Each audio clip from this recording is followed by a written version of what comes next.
नमस्कार दोस्तों, मैं आपका दोस्त राकेश और आज हैं हम मानव संग्रहालय श्यामला हिल्स पर स्थित है। जो यहाँ पर हम ये देखते हैं कि मानव ने विकास कैसे किया, पहले मानव कैसी अवस्था में था और धीरे धीरे उसके क्रमिक विकास कैसे हुआ।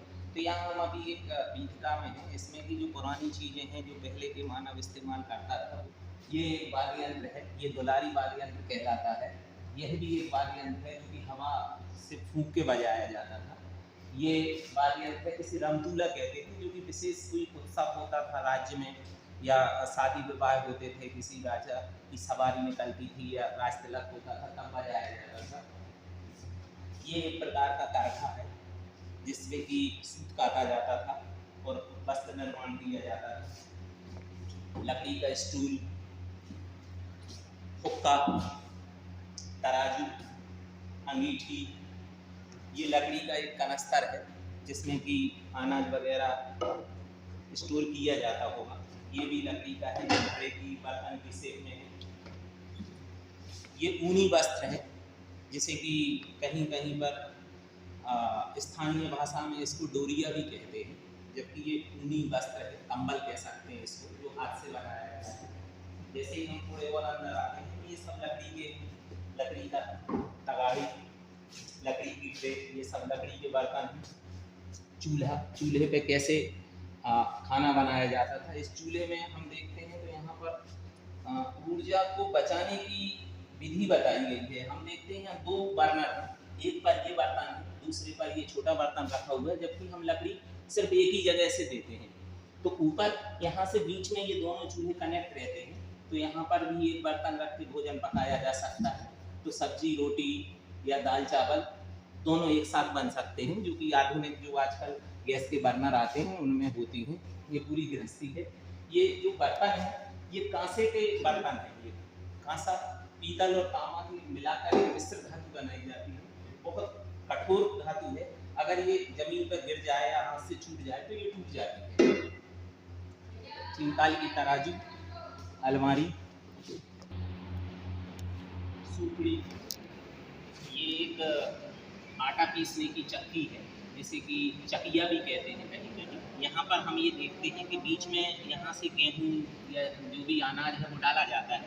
वो ये जो हैंडल है इसको डड़ा कहते हैं। इसको पकड़ के जब इसको हम घुमाते हैं तो जो अनाज है वो इसके दोनों पार्टों के बीच से निकल आता है और यहाँ पर इकट्ठा होता है, जिसको कि हम कलेक्ट कर लेते हैं। एक कहावत है, दो पाटन के बीच में साबुत बचो न कोई। तो ये वही दो पार्ट हैं, यहाँ से अनाज जाएगा और ये बाहर यहाँ पर आटा ले सकते हैं। ये कृषि के यंत्र हैं जैसे कि पखर कहते हैं। एक होता है हल और एक होता है पखर। हल में क्या होता है कि नीचे एक ही वो रहता है जिससे कि खेत में बीज बोया जाता है। पखर में 3-4 वो रहते हैं, जिससे क्या है मिट्टी के जो परत होती है उसको तोड़ा जाता है और जिससे कि जो वाटर कैपिलरी है वो नष्ट हो जाए तो खेत में वाटर लेवल बना रहा है। यहाँ पर हम देखते हैं जो बीज का पत्थर है, यहाँ पर दो बैल जोते जाते हैं, एक बैल है एक उस तरफ, और रस्सी से उनको कंट्रोल किया जाता है। इस भाग को जुआ कहते हैं। जैसे कि हम अभी ये चक्की बता रहे थे, तो ये चक्की ऐसी वर्किंग पोजीशन में है। ये एक महिला है जो कि इस चक्की को इस हाथ से जो भी अनाज है उसको इसमें डालेंगी और हाथ से चलाएंगी। तो ये जो आटा इकट्ठा हो रहा है इसको फिर यहाँ से ले सकते हैं। इस भाग को गंड कहते हैं। ये इस जो पार्ट रहते हैं ये बेसिकली पत्थर के रहते हैं। इसको हम अगर छोटी साइज का है तो जतला भी कहते हैं। इस भाग को जिससे ये हैंडल है जिसको ये पकड़ा जाता है ये डड़ा है, और बीच में यहाँ पर एक लोहे की कील रहती थी जिसमें कि ये छेद होके और उसको ये जिसमें कि ये जब चलाएं तो ये बाहर ना जाए, इसका अलाइनमेंट खराब नहीं हो। इस भाग को चपिया कहते हैं। ये जो है ये बेसिकली अनाज को स्टोर करने का है। जैसे कि आजकल जो काम टंकी में किया जाता है तो इसको कुठिया कहते हैं। इसमें क्या होता है कि जो भी गेहूँ या सूखा अनाज है उसको ऊपर से रखते थे और ये ढक्कन बंद कर देते थे। नीचे से जब भी अनाज निकालना है तो इस छेद से निकाल लेते थे और एक कपड़े का या रुई का एक बना के यहाँ मुँह बंद कर दिया जाता था जिससे कि अनाज ना निकले। इस बात को कोना कहते हैं और इस पूरे स्ट्रक्चर का नाम है कुठिया। ये जो स्ट्रक्चर है अगर ये गोलाई लिए हुए तो उसको कनारी कहते हैं। चूँकि ये चौकोर है तो ये कुठिया कहलाएगी। ये कुछ औजार हैं जो कि मथानी, जो हम लोग जानते हैं, जिससे कि हम जब मक्खन को मथते हैं तो उसके बाद घी और मट्ठा प्राप्त करते हैं। तो ये अलग अलग प्रकार की मथानी है। जैसे ये मथानी है जो कि रस्सी से चलाती थी, कोई भी महिला या पुरुष नीचे किसी मटके में मक्खन को रख के और रस्सी से ऐसे ऐसे करते थे तो वो उसमें घी और मट्ठा अलग अलग हो जाता था। ये हाथ से चलाने वाली है तो ये मथानी कहलाती है। एक मथानी ये इस प्रकार की है, ये थोड़ी मैकेनिकल है, इसमें ये हैंडल दिया हुआ है, इसको ऐसे घुमाएंगे तो यहाँ से ट्रांसमिशन सिस्टम से ये गोल गोल घूमेगा।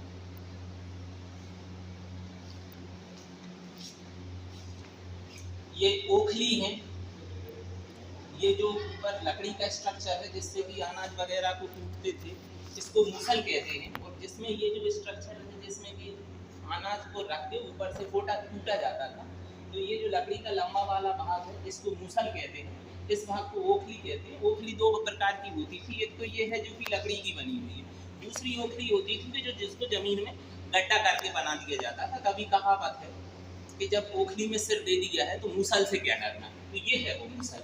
ये बैठने के लिए एक ग्रामीण स्टूल है जिसको कि पीढ़ी कहते हैं। और जैसा कि अभी मैंने थोड़ी देर पहले बताया था, ये चकिए का एक भाग है, चूँकि इसमें गंड नहीं है, जहाँ आटा इकट्ठा होता था इसको जतला कहेंगे।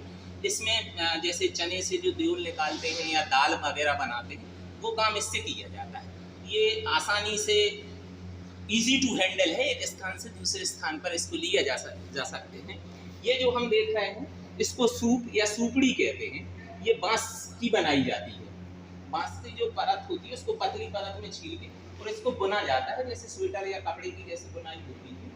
तो ये इसको हम सूपा या सूपड़ी कहते हैं। हम सब ने देखा होगा लोहार के यहाँ जो भट्टी होती थी, तो ये वही भट्टी है।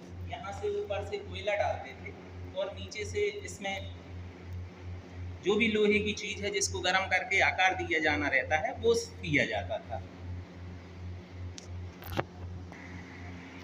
ये जो हम देख रहे हैं इसमें मोरपंख, ये बेसिकली नृत्य करते समय हाथ में लिए जाते थे। जब भी कोई नृत्य, किसी का नृत्य होता था या मेले में या देवी देवताओं के उसमें, तो ऐसे पकड़ के हम नृत्य करते थे लोग। इसका जीवंत उदाहरण है असम का बिहू नृत्य, अगर देखा हो तो ये वहाँ से है। जो मध्य प्रदेश में जनजातीय समूह है वो इनका अपने मेलों में या धार्मिक उत्सव पर इनका इस्तेमाल करते हैं। तो जैसे ही हम आगे आते हैं तो ये कृषि यंत्र है कि कृषि में कैसे काम किया जाता था। तो ये हम देख रहे हैं, ये एक रोलर है।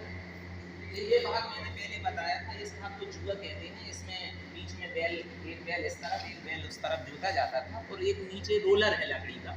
तो ये खेत में जो मिट्टी के छोटे छोटे डीमे बन जाते थे उनको फोड़ने के काम आता था, या ये कह सकते हैं तो उसको प्लेंथ या लेबलिंग करने के काम आता था। ये हल है जिससे कि अनाज को बोया जाता था। ये नीचे एक लोहे का पार्ट लगा रहता है, आगे इसमें भी जुआ लगेगा, दो बैल इसको खींचेंगे और जो भी अनाज बोया जाता था, दलहन तिलहन या गेहूँ, उसको इस भाग में डालते थे। और जैसे जैसे बैल आगे जाता था तो साथ में एक एक दो दो दाने करके ये खेत में चला जाता था। वो जो लकड़ी दिख रही है बाई आकार की, इसको जेरी कहते हैं। ये गांव में जब जो खेत की बागड़ बनाई जाती थी या बारी कहते हैं, तो जो कटीली झाड़ियाँ होती थी उनको इसमें फंसा के और ऊपर उठाया जाता था, क्योंकि कटीली झाड़ी को हम लोग हाथ से नहीं पकड़ सकते। ये भी एक प्रकार का हल है जो कि बहुत बड़े आकार का है, तो और डिजाइनदार है। ये जो आदिवासी समाज है, जो पहले के लोग थे मानव सभ्यता के, ये मानव सभ्यता के आभूषण हैं जो कि पुराने लोग इस्तेमाल करते थे। इनमें कंघी, गले के हार, पैजना, जो पाँव में पहने जाते थे कड़े टाइप के, तिदाने, तिगोड़ा आदि हैं।